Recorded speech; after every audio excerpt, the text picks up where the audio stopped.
నమస్కారం VST news కి స్వాగతం. నా పేరు నాగిని. నిర్దిష్ట కాల పరిమితితో రాజధాని అమరావతి నిర్మాణం పూర్తి చేస్తామని పురపాలక శాఖ మంత్రి నారాయణ తెలిపారు. పురపాలక పట్టణాభివృద్ధి శాఖ మంత్రిగా ఆయన సచివాలయంలో ఆదివారం బాధ్యతలు చేపట్టారు. గత ప్రభుత్వం రాజధానిని విధ్వంసం చేసిందని నారాయణ మండిపడ్డారు. ఈ రోజు నేను మున్సిపల్ శాఖ మంత్రిగా పదవి బాధ్యతలు తీసుకొని సీట్లో కూర్చోవడం జరిగింది. అయితే ఈ యొక్క మున్సిపల్ శాఖలో అతి ముఖ్యమైనది అమరావతి రాజధాని డెవలప్మెంటు. క్యాపిటల్ సిటీ 217 చదరపు కిలోమీటర్లతో ఆ రోజు ఇక్కడ క్యాపిటల్ సిటీని డిజైన్ చేయడం జరిగింది. దానికి సంబంధించి 48,000 కోట్ల రూపాయలతో టెండర్లు పిలవటం, వర్క్ స్టార్ట్ చేయడం జరిగింది. దాదాపు 9,000 కోట్ల రూపాయలు పేమెంట్స్ కూడా అప్పుడు పే చేశాం. ఆ రోజు ముఖ్యమంత్రిగా ఉన్న నారా చంద్రబాబు నాయుడు గారు నాకు ఒకటే చెప్పారు, ప్రపంచంలో ఉన్న టాప్ 5 రాజధానిలో ఒకటి చేయాలని. ఒక డిజైన్లే కాదు, ఇక్కడ చేసే ప్రతి పని వల్ల ఆర్థికంగా రాష్ట్రం డెవలప్ కావాలి. ఇక్కడ ఏ యాక్టివిటీ చేసినా దానివల్ల రాష్ట్రంలో ఉన్న పాత జిల్లాలు 13 జిల్లాల్లో ఆర్థికంగా పెరగాలి. బిల్డింగ్లే కాదు, అలా యాక్చువల్గా డిజైన్ చేసాం. కూటమి ప్రభుత్వం అధికారంలోకి రావడంతో ఏపీ రాజధాని అమరావతి అభివృద్ధి చెందుతుందని ప్రముఖ సినీ నటుడు సుమన్ ఆశాభావం వ్యక్తం చేశారు. తిరుమల శ్రీవారిని ఆయన శనివారం దర్శించుకున్నారు. వీఐపీ ప్రారంభ విరామ దర్శన సమయంలో స్వామివారి సేవలో పాల్గొన్నారు. టీటీడీ అధికారులు ఆయనకు స్వాగతం పలికి దర్శన ఏర్పాట్లు చేశారు.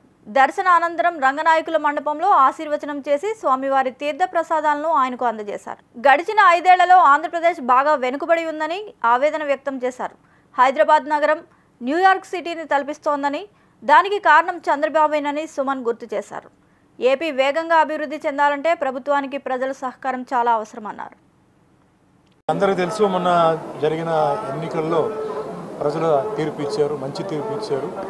సో దాంట్లో ముఖ్యంగా తెలుగుదేశం పార్టీ అధినేత శ్రీ చంద్రబాబు నాయుడు గారికి అవకాశం రావడం, అలాగే పవర్ స్టార్ పవన్ కళ్యాణ్ గారికి కూడా అన్ని క్లీన్ స్వీప్ రావడం, అలాగే బీజేపీకి కూడా రావడం, ఒక కొత్త మలుపు, కొత్త ట్విస్ట్ పాలిటిక్స్లో, ఒక మంచి కాంబినేషన్.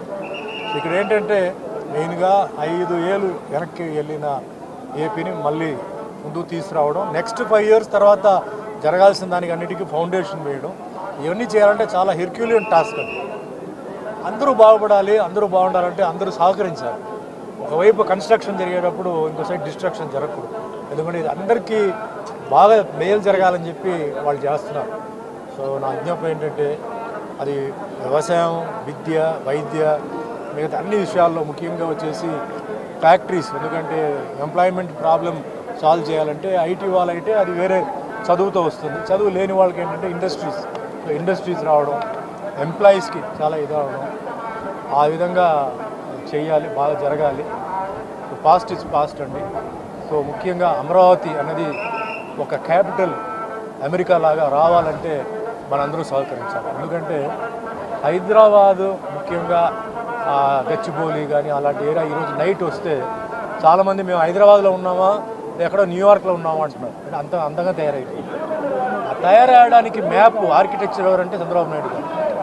ఆయన చేసిన ఎయిర్పోర్ట్ ఆ మ్యాప్ అంతా వేశారు. సరే టైం ఆయనకి సరిగా కలిసి రాలేదు, తర్వాత అందరూ చేశారు. బట్ ఫస్ట్ పునాది ఫౌండేషన్ వేసింది ఆయన. సో అలాగే ఇక్కడ ఏంటంటే చాలా స్పీడ్గా వర్క్ జరగాలి, అందరూ సహకరించాలి.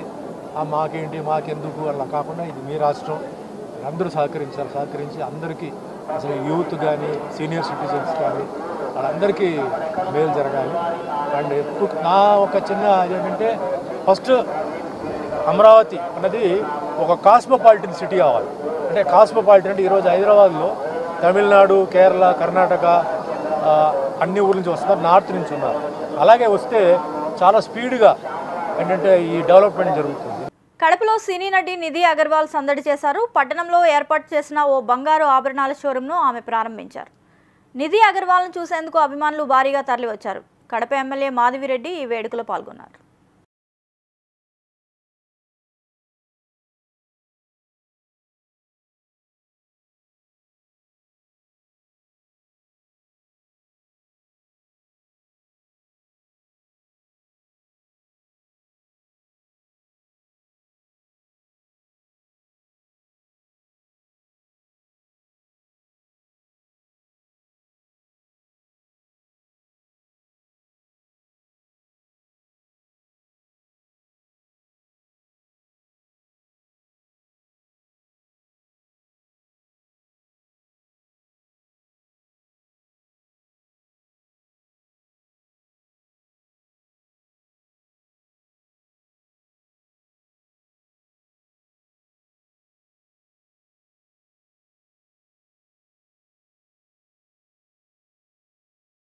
బాన్సువాడ పట్టణంలోని రోడ్డు భవనాల అతిథి గృహంలో బక్రీద్ పండుగ సందర్భంగా అన్ని పార్టీల నాయకులు మత సంఘాలతో పోలీసులు ఏర్పాటు చేసిన శాంతి కమిటీ సమావేశంలో జిల్లా మైనార్టీ సెల్ అధ్యక్షులు కాలేక్ మాట్లాడుతూ బక్రీద్ పండుగ సందర్భంగా ఈద్గాలు మసీదుల వద్ద శానిటేషన్ చేయాలన్నారు.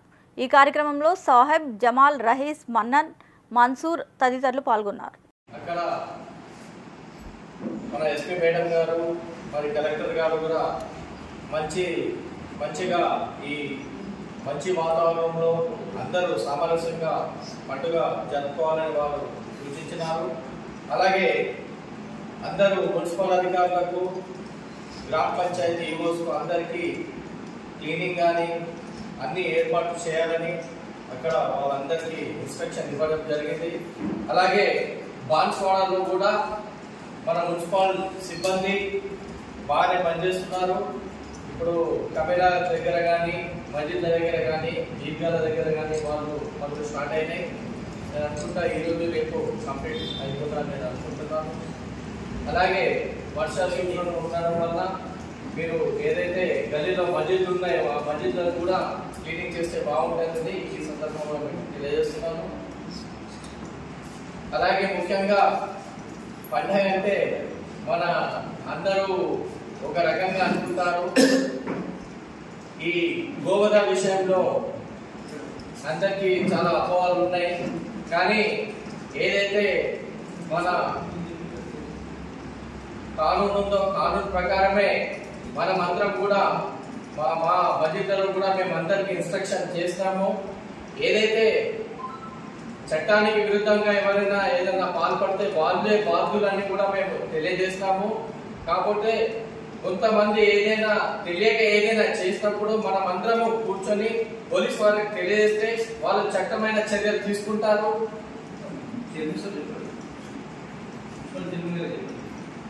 మహబూబ్ నగర్ కలెక్టర్గా విజయేంద్ర శనివారం బాధ్యతలు స్వీకరించారు. 2006 బ్యాచ్కు ఈమె 2008 నుంచి 2015 వరకు సచివాలయంలో వివిధ విభాగాల్లో సంయుక్త కార్యదర్శిగా కొనసాగారు.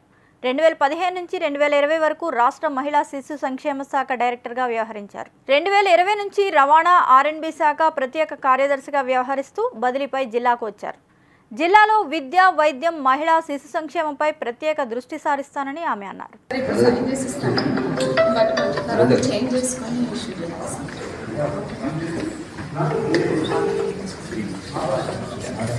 ఆర్డర్లో స్పెల్లింగ్ పెట్టారు. యాక్చువల్లీ అది కరెక్షన్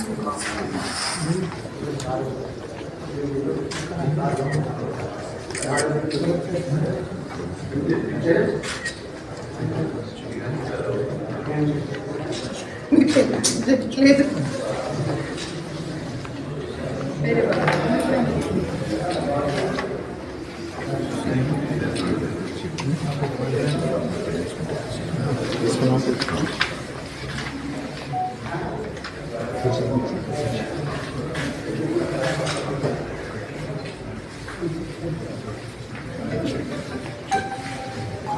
మేబీ అది చేంజ్ చేసుకున్నది మొత్తం సైన్ చేస్తాను.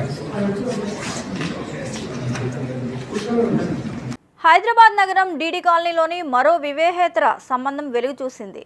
శనివారం ప్రియురాలితో భర్త ఎంజాయ్ చేస్తుండగా భార్య పిల్లలు కలిసి రెడ్ హ్యాండెడ్గా పట్టుకున్నారు.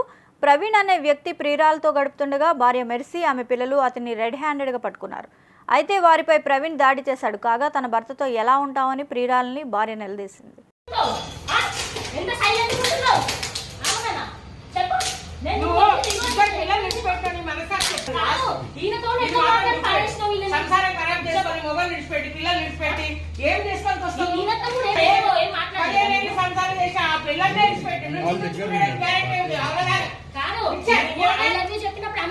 చెప్పలేదా నువ్వు పెళ్లి ముఖ్యమా? భార్య ముఖ్యమా? భార్య ముఖ్యమా?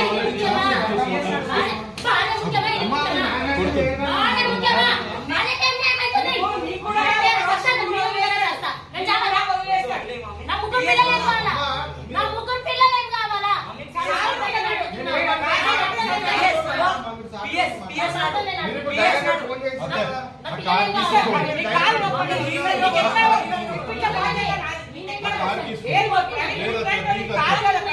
ఎందుకు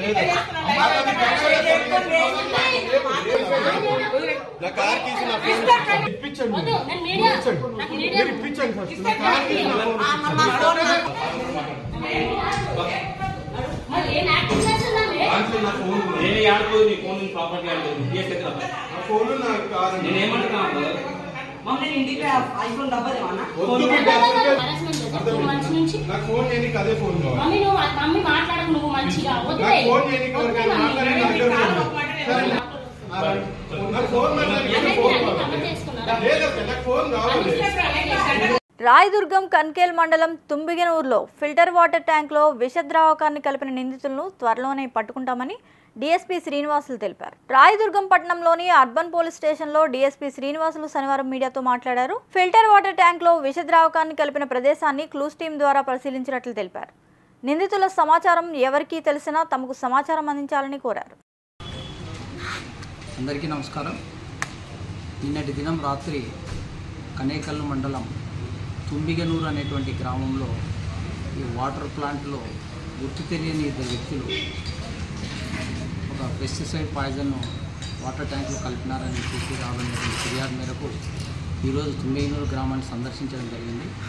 క్షేత్రస్థాయిలో అక్కడ జరిగినటువంటి సంఘటనను బట్టి నిన్నటి దినం మధ్యరాత్రి సుమారు 12 గంటల సమయంలో ఇద్దరు గుర్తు తెలియని వ్యక్తులు ఆ యొక్క వాటర్ ట్యాంక్లో ఈ పెస్టిసైడ్ పాయిజన్ కలపడాన్ని గ్రామస్తులు గమనించి కేకలు వేస్తే వాళ్ళు పరిగెత్తిపోయినట్టుగా తెలుస్తూ ఉంది. కేసును నమోదు చేయడం జరిగింది. గ్రామస్తులతో మీటింగ్ కూడా కండక్ట్ చేయడం జరిగింది.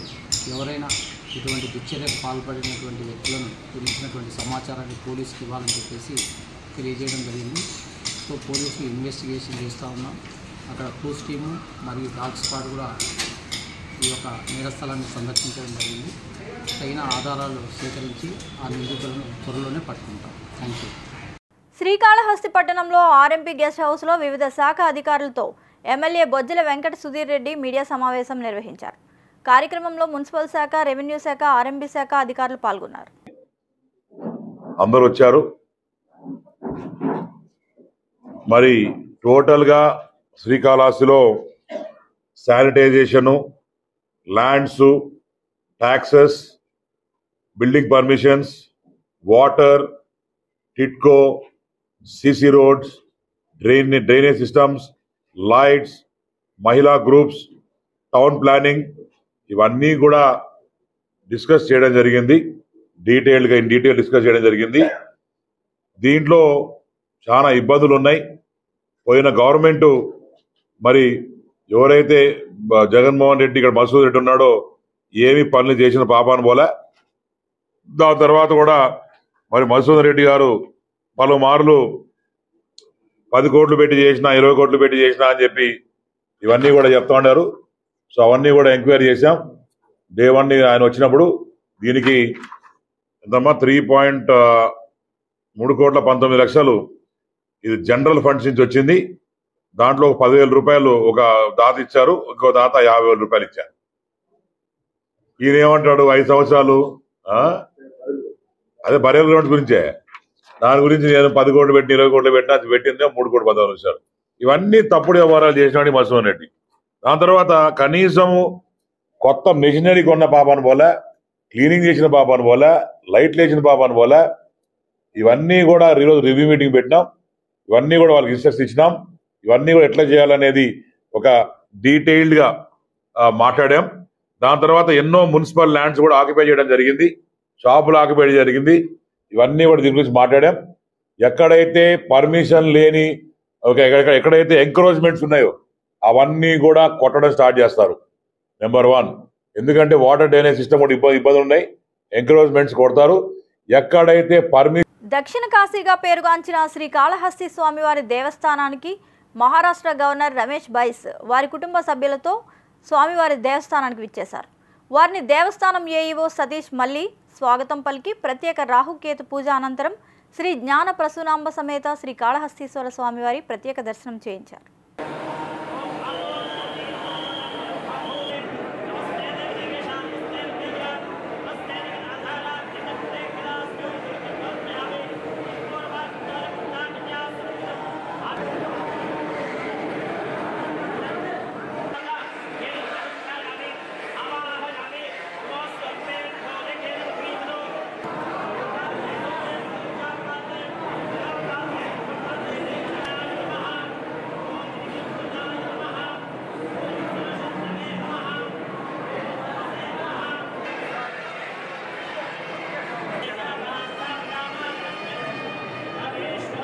రాష్ట్రంలో ప్రభుత్వం మారిన నేపథ్యంలో గత పాలకులు అవలంబించిన అరాచక పద్ధతులను కొనసాగించాలనే దుష్ట ఆలోచనలు సరికాదని, దాడులను తీవ్రంగా ఖండిస్తున్నామని సిపిఐ తిరుపతి జిల్లా సహాయ కార్యదర్శి డాక్టర్ టి జనార్దన్, పొంగనూరు పట్టణ కార్యదర్శి కె రామ్మూర్తి అన్నారు.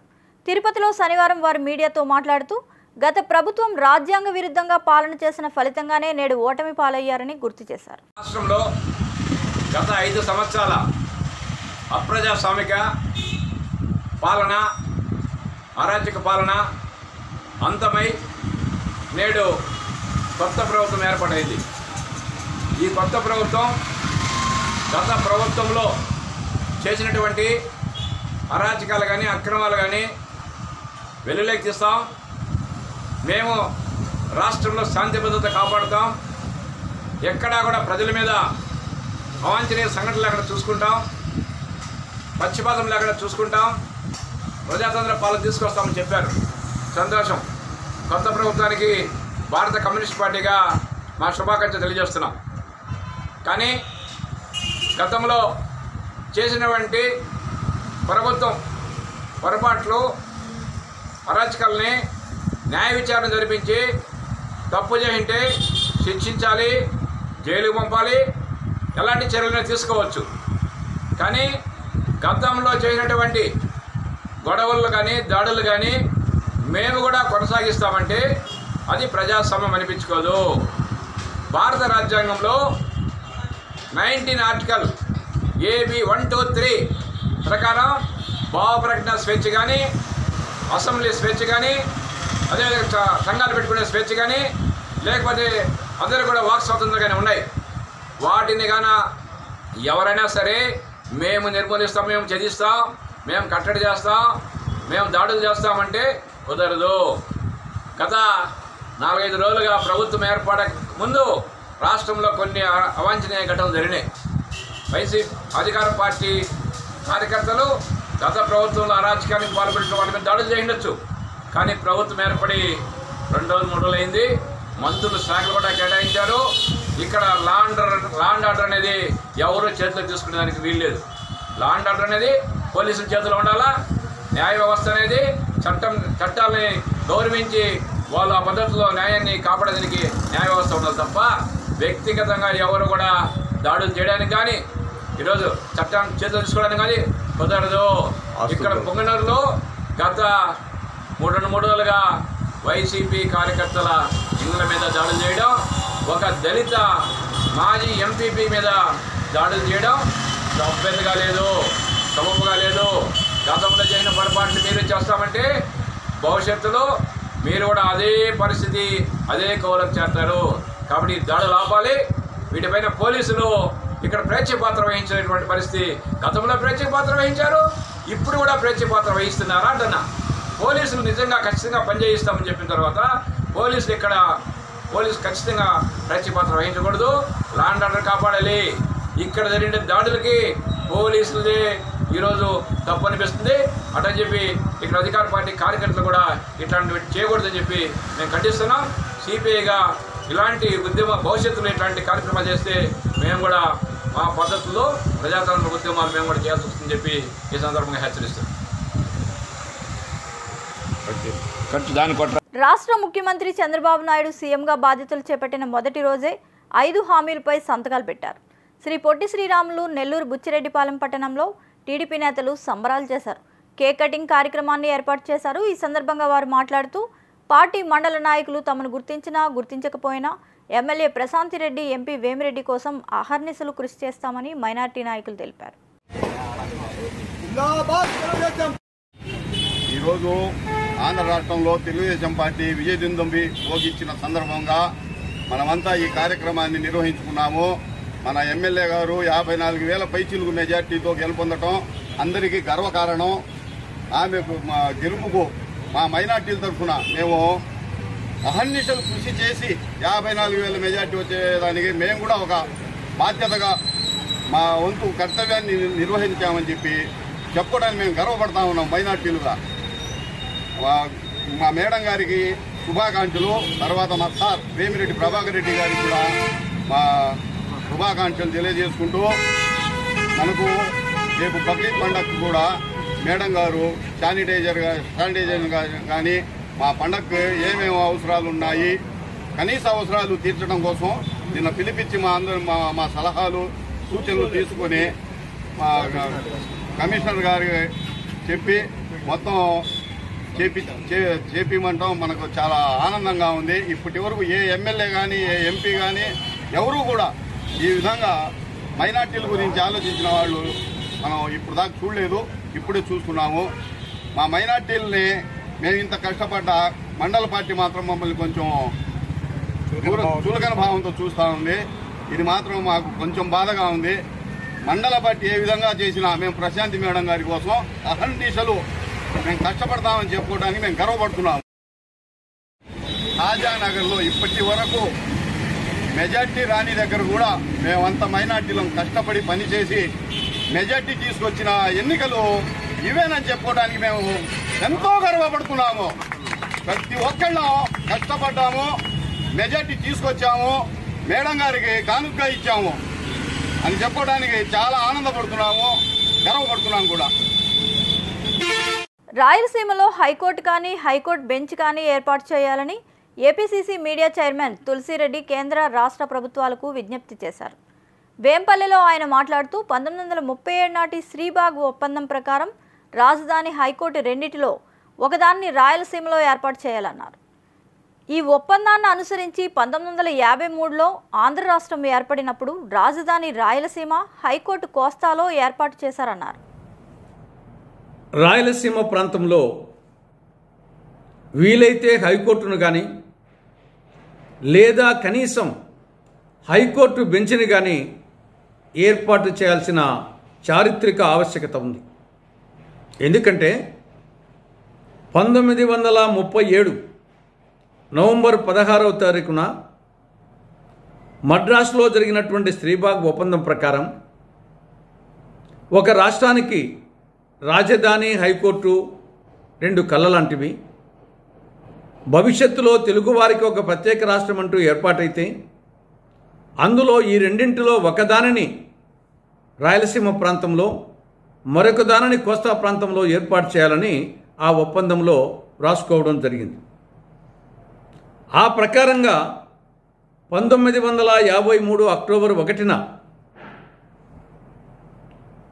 తెలుగువారి కోసం ఒక ప్రత్యేక రాష్ట్రం ఆంధ్ర రాష్ట్రం ఏర్పాటైనప్పుడు ఆ ఒప్పందాన్ని దృష్టిలో పెట్టుకొని రాయలసీమ ప్రాంతంలోని కర్నూలులో రాజధానిని, కోస్తా ప్రాంతంలోని గుంటూరులో హైకోర్టును ఏర్పాటు చేయడం జరిగింది. దాని తరువాత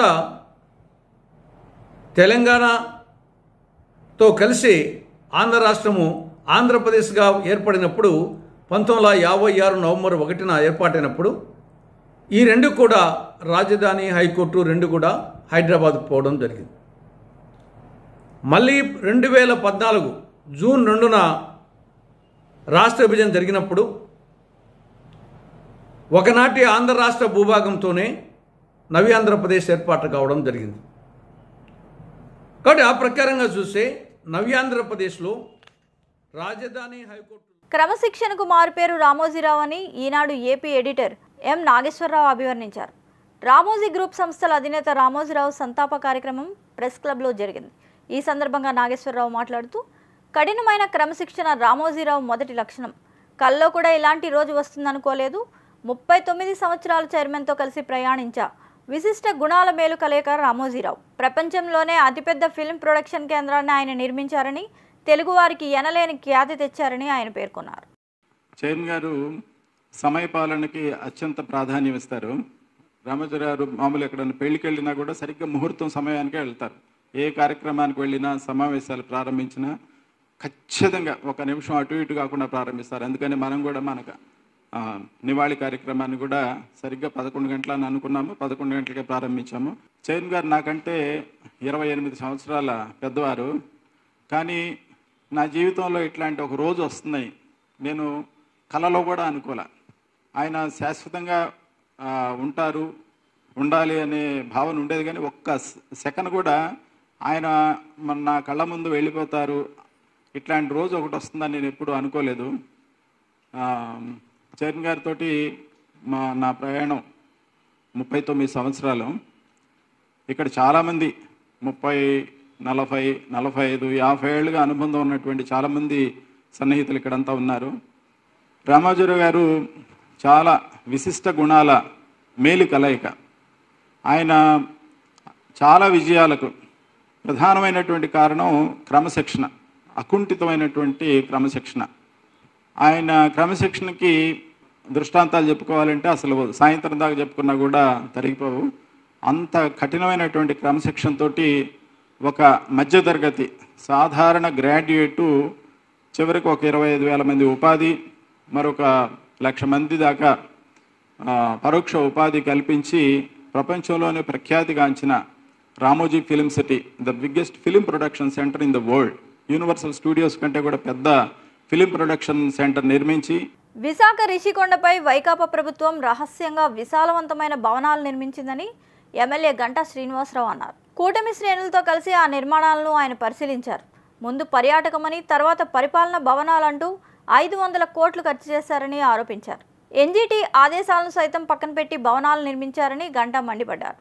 ప్రజాధనంతో జగన్ కట్టిన ఈ భవనాలు ఎందుకు ఉపయోగపడతాయో కూడా తెలియడం లేదన్నారు. ఈరోజు దాన్ని ఓపెన్ చేసి మీడియా సమక్షంలో అందరూ కూడా చూపించడం జరిగింది. సాక్షాత్తు చంద్రబాబు నాయుడు గారు, అలాగే పవన్ కళ్యాణ్ గారు వాళ్ళు కూడా ఇక్కడ ఏమవుతుందో తెలుసుకోవాలని ఇక్కడికి రావడం కోసం ప్రయత్నం చేస్తే ఆ రోజు వాళ్ళని కూడా అడ్డుకోవటం, చివరికి ఇక్కడికి రావడానికి ప్రయత్నించిన వాళ్ళ మీద అక్రమ కేసులు కూడా పెడితే ఈ రోజుకి ఇంకా మా సందీప్ కానీ, శ్రీనివాస్, ఇటువంటి వాళ్ళు మా వాళ్ళు ఎంతోమంది ఇంకా కేసులకి కోర్టుల చుట్టూ కూడా తిరుగుతూ ఉన్నారు. ఏదైతే జగన్మోహన్ రెడ్డి గారు ఒక్క ఛాన్స్ అని చెప్పని ఈ రాష్ట్రంలో అధికారంలోకి వచ్చారు, వచ్చిన దగ్గర నుంచి కూడా ఆయన పరిపాలన ఎలా సాగిందో మనం చూసాం. ముఖ్యమంత్రికి చాలా విశేష అధికారాలు ఉంటాయి.